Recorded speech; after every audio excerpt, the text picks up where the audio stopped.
Hello दोस्तों, welcome है आपका हमारे यूट्यूब चैनल में। Pensioners, family pensioners as well as कर्मचारियों के लिए मैं बहुत सारी बड़ी ब्रेकिंग न्यूज़ या बोल सकते हैं उनके लिए बड़ी खबरें लेकर आया हूँ, बड़े अपडेट्स लेकर आया हूँ, जिन्हें उन्हें जानना बहुत ही इम्पोर्टेंट है। जी हाँ दोस्तों, जिन्हें उनको जानने से बहुत सारी चीज़ें हल हो जाएंगी, सॉल्व हो जाएंगी और बहुत सारी अपडेट्स भी मैं देने वाला हूँ। पूरी वीडियो में लास्ट तक बनी रहिए और अगर चैनल पर पहली बार आएँ तो चैनल को ज़रूर सब्सक्राइब करिएगा। साथ ही साथ आप हमारे वीडियोस की लेटेस्ट नोटिफिकेशन के लिए घंटे के निशान को ज़रूर प्रेस करिए, तभी आपके पास हमारी वीडियोस की लेटेस्ट नोटिफिकेशन आ पाएगी और आप हमारी वीडियोस की इसी तरीके से आगे भी वॉच कर पाएंगे। पहली बड़ी खबर मैं आपको देने वाला हूँ आपकी पेंशन में बढ़ोतरी से लेकर के। साथ ही साथ दूसरी जो बड़ी खबर है दूसरी बड़ी खबर है वो मैं आपको 8वें वेतन आयोग पे देने वाला हूँ। तीसरी बड़ी खबर आपके डीएलसी यानी कि डिजिटल लाइफ सर्टिफिकेट पर देने वाला हूँ। बहुत बड़ा एक ऑफिस मेमोरेंडम आया है, क्या क्या चेंजेस हुए हैं, सारी चीज़ें बताने वाला हूँ। साथ ही साथ जो नेक्स्ट बड़ी अपडेट है वो मैं आपको फिक्स्ड मेडिकल अलाउंसेस पर देने वाला हूँ। आप सभी को पता है कि फिक्स्ड मेडिकल अलाउंसेस को के रूप में आप सभी को 1000 रुपये मिलते हैं, जिससे उनके आपकी पूर्ति नहीं हो पाती हैं। तो क्या उसके रिगार्डिंग आंसर आया है, वो सारी चीज़ें मैं आपको इस वीडियो के जरिए आप सभी को बताने वाला हूँ। यहाँ दोस्तों, चलिए आपका सीधा लेके चलते हैं पहली बड़ी खबर पर। पहली बड़ी जो खबर आ रही है, आप सभी को पता है कि मौजूदा समय में आपकी पेंशन या जो आपकी फैमिली पेंशन या बोल सकते हैं पारिवारिक पेंशन है, वो 9,000 रुपये तय की गई है 7वें वेतन आयोग के रिकमेंडेशंस के हिसाब से। इस तरह अब इस कड़ी में ऐसे कयास लगाए जा रहे हैं कि आसमान छूती महंगाई के दौर में सरकार देश भर के लाखों पेंशनर्स को पेंशन में बढ़ोतरी का तोहफा दे सकती है। जी हाँ दोस्तों, एक जो प्रिंट मीडिया में छपी खबर के अनुसार इस बात की चर्चा पिछले लंबे समय से कई प्लेटफॉर्म पर की जा रही थी। अब सरकार ने कार्मिक मंत्रालय के मंत्री से लोकसभा में पेंशन या पारिवारिक पेंशन राशि बढ़ाने के सवाल पर एक लिखित उत्तर दिया है। जी हाँ, क्या लिखित उत्तर दिया है?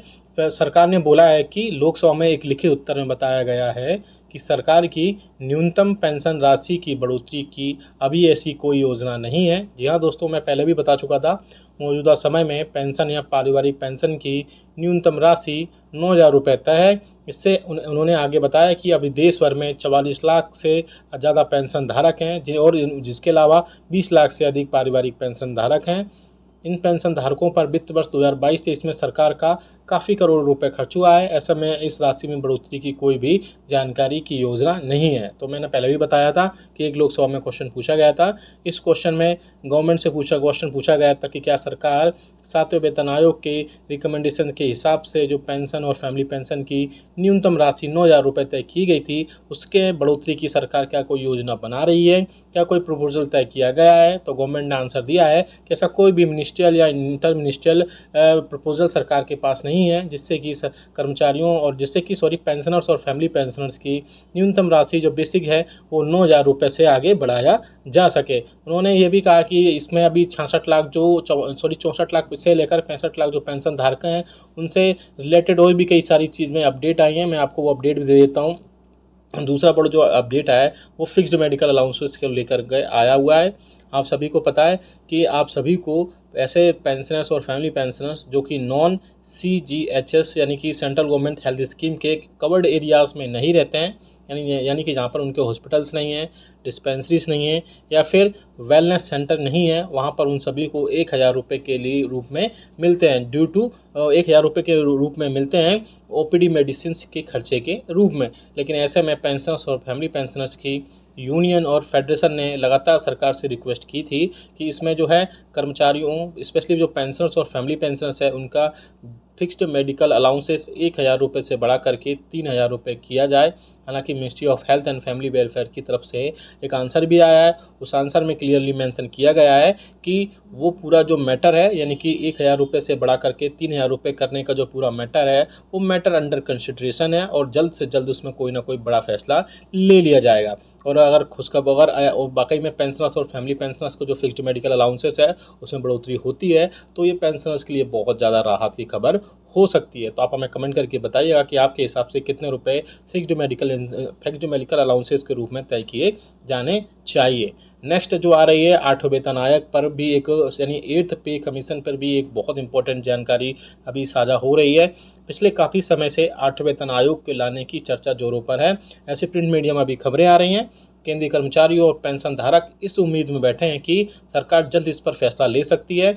अब सरकार के वित्त राज्य मंत्री मिस्टर पंकज चौधरी ने 8वें वेतन आयोग लाने पर राज्यसभा में एक लिखित जवाब में उसकी स्थिति जो है, यानी कि 8वें वेतन आयोग की जो स्थिति है वो साफ की है। उन्होंने कहा है कि केंद्रीय कर्मचारियों और पेंशन्स के लिए 8वें वेतन आयोग लाने का अभी कोई चर्चा सरकार के अंदर नहीं चल रही है। उन्होंने कहा कि सरकार सैलरी स्ट्रक्चर में 10 साल से पहले बदलाव करने पर कोई भी विचार नहीं कर रही है। हाँ, सरकार की योजना प्रदर्शन के आधार पर सैलरी और इंसेंटिव देने की है और इस पर अभी काम किया जा रहा है।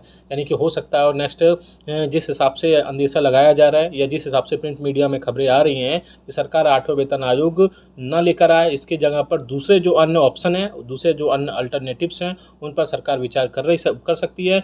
जैसे कि पहला जो है वो सरकार की योजना प्रदर्शन यानी कि आपके परफॉर्मेंस के आधार पर आपकी सैलरी और इंसेंटिव देने की बात की जा सकती है, जैसे कि और अदर अनऑर्गेनाइज सेक्टर में काम होता है और इस पर अभी काम भी किया जा रहा है, ऐसा बोला गया है एक लिखित जवाब में। लेकिन आगे आने वाले दिनों में ये क्लियर हो पाएगा कि 8वें वेतन आयोग 2026 से पहले वैसे भी नहीं आएगा, क्योंकि 2016 में 7वें वेतन आयोग लाया गया था। लेकिन अब जो है चर्चा इस जोरों पर है कि क्या 8वें वेतन आयोग सरकार इस पर लेकर आएगी या कोई और इस पर अल्टरनेटिव सरकार देखने को मिल सकता है।